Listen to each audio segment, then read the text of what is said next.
Il était une fois, dans une petite ferme au cœur de la forêt, une maman chèvre qui vivait heureuse avec ses 7 petits chevreaux. Les 7 chevreaux étaient tous adorables, on aurait dit de petites peluches. La maman chèvre, comme toutes les mamans, aimait ses petits de tout son cœur. Elle les protégeait des animaux sauvages de la forêt. Un jour, avant de quitter la maison pour aller chercher de quoi manger dans les bois, elle fit venir ses petits chevreaux auprès d'elle. « Mes chers petits, je vais dans la forêt. N'ouvrez la porte à personne. Si le loup parvenait à entrer, il ne ferait de vous qu'une bouchée. Il est très rusé. Il est capable de prendre toutes sortes de déguisements pour vous tromper. Alors, comment est-ce qu'on va le reconnaître? Le loup a une grosse voix. Moi, j'ai une voix douce. Vous le reconnaîtrez tout de suite à sa grosse voix. » La mère s'apprêtait à partir quand elle se rappela autre chose. Elle se tourna vers ses chevreaux. « Ah, encore autre chose. Les pattes du loup sont noires. Les miennes sont blanches. Vous pouvez le reconnaître à ses pattes. » « Ne t'en fais pas, maman. On sait se protéger, tu sais. Tu peux compter sur nous, maman. » La mère embrassa chacun de ses petits et partit dans les bois. Mais le loup les avait épiés de loin. Quand il vit la chèvre partir, il attendit un instant. Puis il s'approcha de la maison et frappa à la porte. «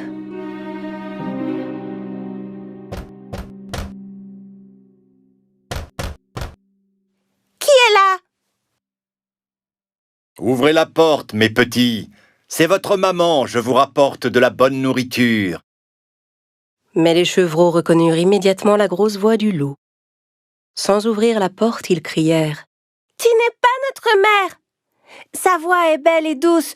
Toi, tu as une grosse voix. Tu es le loup, on le sait, on ne se laissera pas avoir. » Le loup était furieux de ne pas avoir réussi à duper les chevreaux. Il alla acheter un morceau de craie dans un magasin et le mangea. Avec la craie, sa voix paraissait plus douce. Il retourna à la maison des chèvres et frappa à la porte. Cette fois, le loup parla de sa plus douce voix. « Mes chers petits, ouvrez la porte, c'est moi, votre maman. Je rapporte de la forêt de la bonne nourriture pour vous tous. » En entendant la voix adoucie du loup, les petits chevreaux pensèrent qu'il s'agissait bien de leur mère cette fois-ci.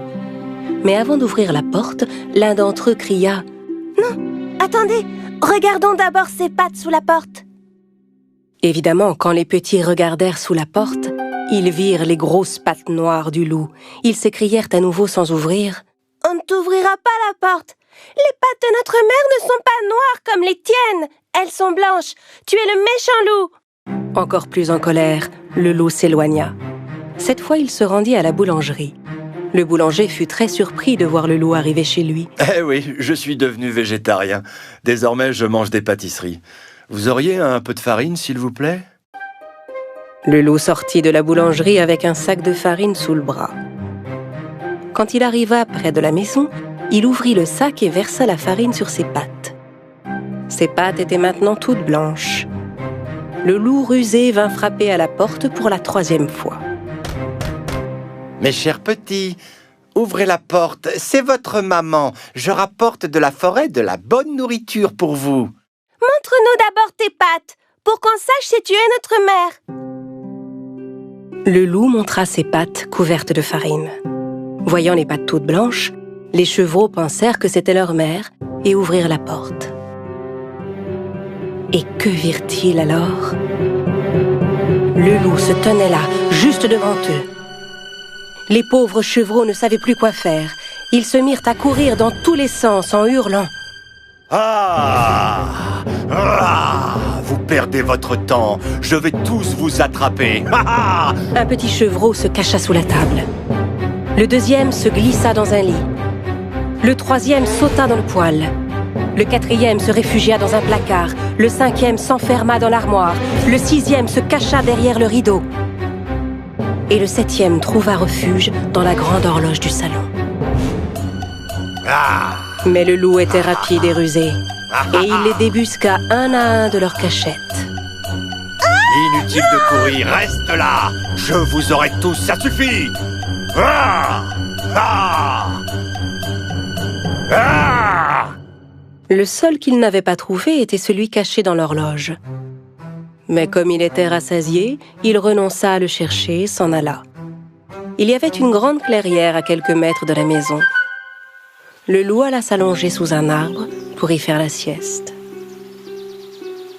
Il se mit à ronfler.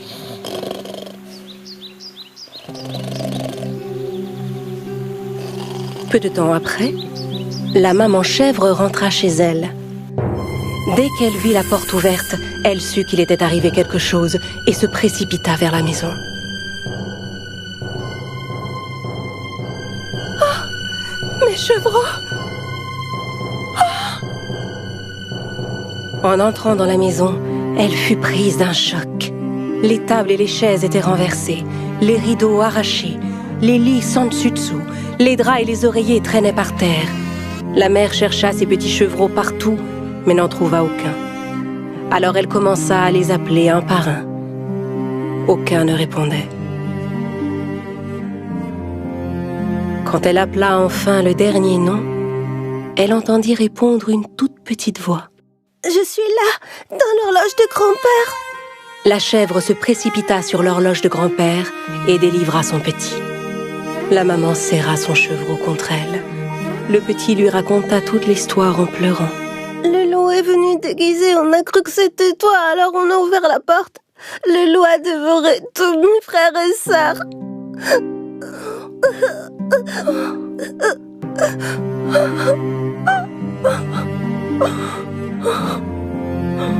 La mère était bouleversée. Elle pleura longuement ses petits.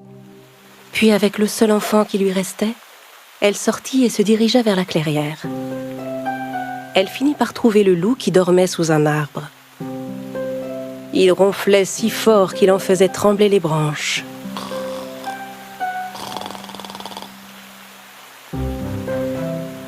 La chèvre observa le loup un instant. Elle remarqua que quelque chose bougeait à l'intérieur de son ventre. « Oh, mais est-ce que mes petits pourraient être encore en vie ?» Soudain, elle eut une idée. Elle dit à son petit « Va chez nous et rapporte-moi une aiguille, du fil et des ciseaux. » Pendant que le petit filait à la maison, la mère ramassa par terre 6 gros cailloux. Un instant plus tard, le petit revint avec du fil, une aiguille et une grande paire de ciseaux. Avec les ciseaux, la chèvre ouvrit le ventre du loup.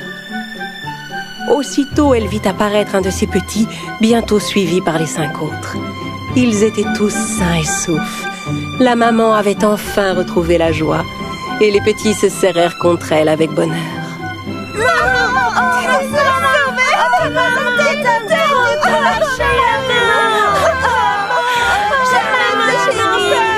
Ils étaient tous fous de joie. Mes petits chevreaux, vous êtes là.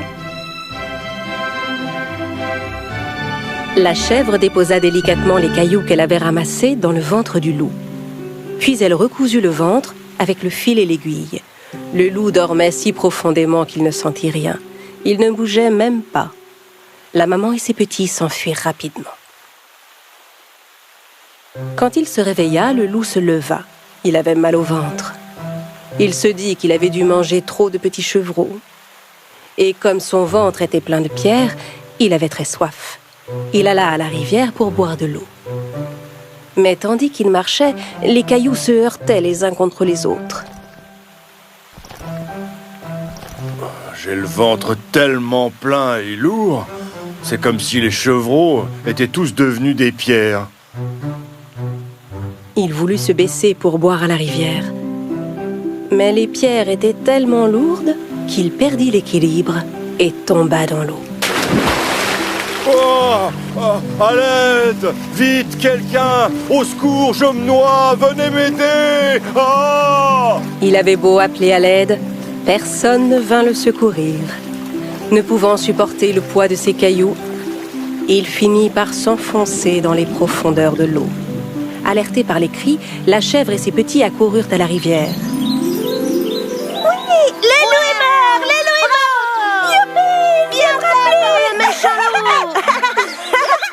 Main dans la main, ils se mirent à sauter et à danser tous ensemble.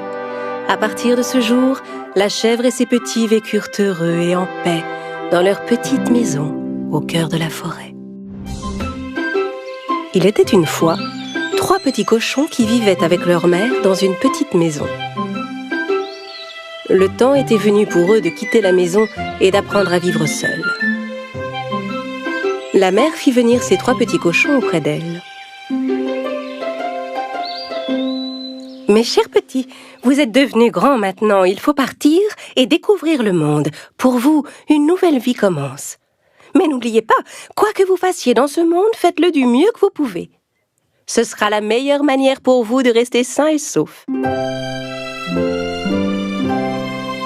Dans un mélange de tristesse et d'excitation, les 3 petits cochons dirent au revoir à leur mère et se mirent en chemin. Après avoir marché un moment, ils trouvèrent un terrain dégagé où ils pourraient construire leur maison.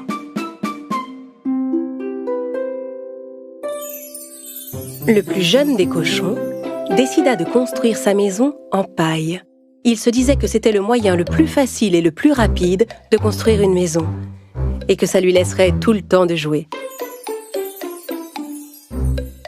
Le petit cochon construisit sa maison en une seule journée. Il dit alors à ses frères: « Hé les gars, j'ai déjà terminé, moi, regardez !» L'aîné jeta un œil à la maison. « Oui, mais ta maison n'a pas l'air solide du tout. Comment elle te protégera du méchant loup ?»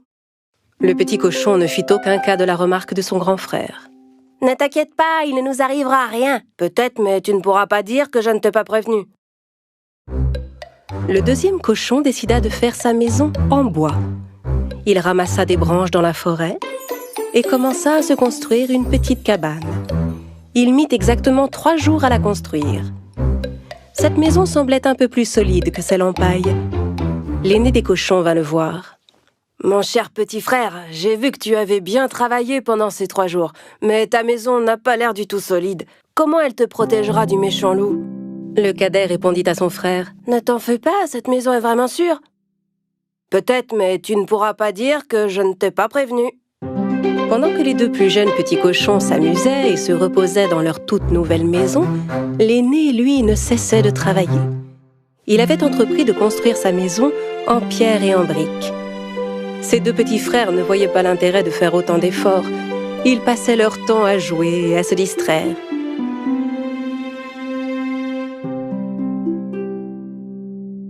Pourquoi tu t'embêtes comme ça alors que tu pourrais finir aussi vite que nous? C'est vrai, mais de quoi as-tu peur? L'aîné des cochons ne prit même pas la peine de les écouter. Il travailla une semaine entière pour finir sa belle maison, toute de briques et de pierre. Quelques jours plus tard, un loup affamé vint à passer près des maisons des petits cochons. Il s'arrêta d'abord devant la petite maison de paille. Le petit cochon était en train de se reposer à l'intérieur. Le loup frappa à la porte.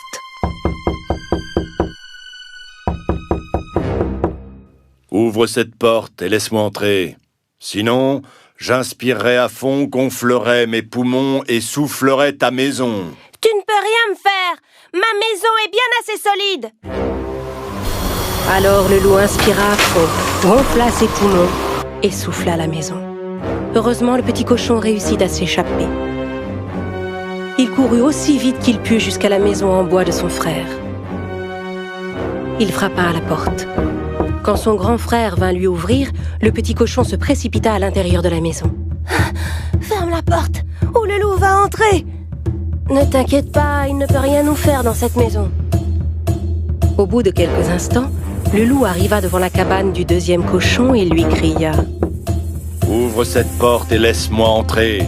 Sinon j'inspirerai à fond, gonflerai mes poumons et soufflerai ta maison. » « Tu ne pourras jamais souffler ma maison !»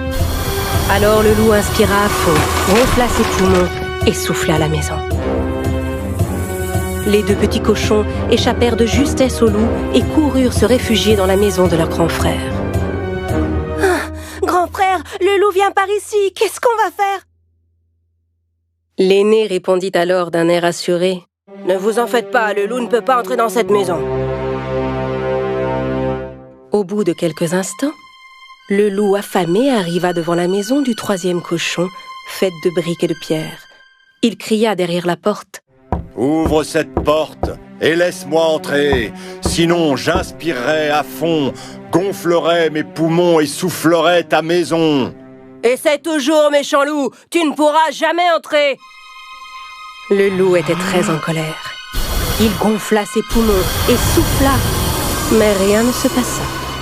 Il ne réussit pas à souffler la maison. Il essaya encore et encore, mais n'arrivait pas à bouger une seule brique. Finalement, à bout de souffle, le loup commença à chercher un autre moyen d'entrer.